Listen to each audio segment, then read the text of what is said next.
ओम शांति सभी भाई बहनों को।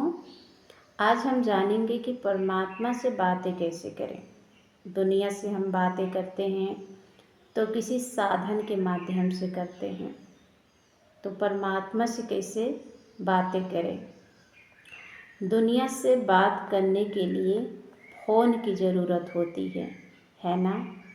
बिना फ़ोन के बातें नहीं कर सकते हैं।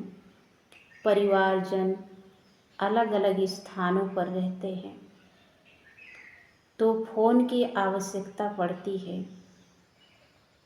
कोई देश से कोई विदेश से बिना फ़ोन के तो बात नहीं होगी। और परमात्मा से बात करने के लिए क्या चाहिए? मौन की ज़रूरत होती है। जितना आप मौन में रहेंगे, जितना गहरी शांति में रहकर परमात्मा से बातें करेंगे, उतना परमात्मा आपका सुनेगा। इसलिए गीता में कहा गया है, मनमना भवा, यानी मन को मेरे में लगाओ, मन से मेरे को याद करो। चिल्लाने की ज़रूरत नहीं है। जैसे कोई राम का भक्त होता है, कोई कृष्ण का भक्त होता है, तो मुख से क्या कहते हैं? हरे राम हरे कृष्ण, मतलब वो आवाज़ में रटते रहते हैं, चिल्लाते हैं। यदि हम मन से याद करें उनको, तो भी तो परमात्मा सुनेगा, है ना।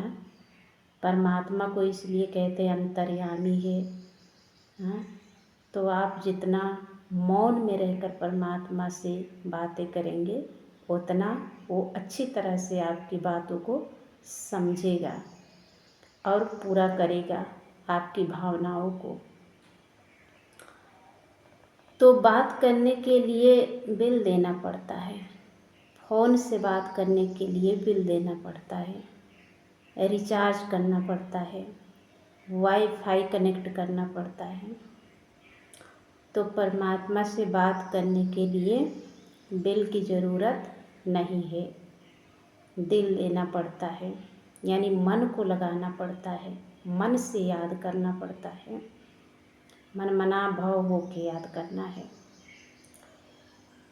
तो जैसे वाईफाई होता है तो नंबर डायल करते कनेक्ट हो जाता है ना।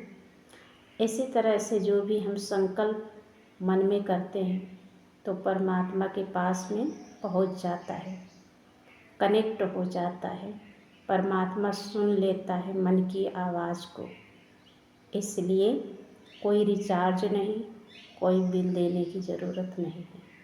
तो अपनी मन की भावनाएं परमात्मा पिता के पास सुनाए और आपकी हर समस्या का समाधान करेगा।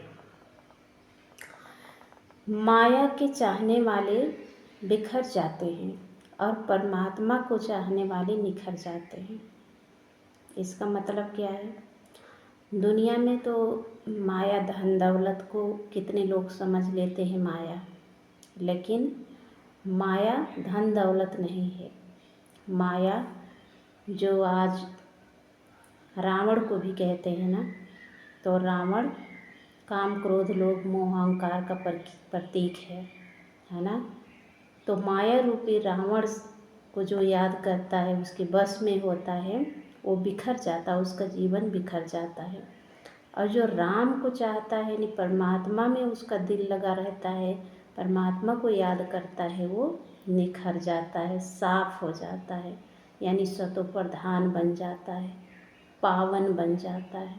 तो आज से हम परमात्मा से बातें करेंगे, मौन में रहकर, शांति में रहकर, हमें मनमना होकर भाव होकर परमात्मा से बातें करेंगे, ताकि परमात्मा हमारे एक एक संकल्पों को सुन ले।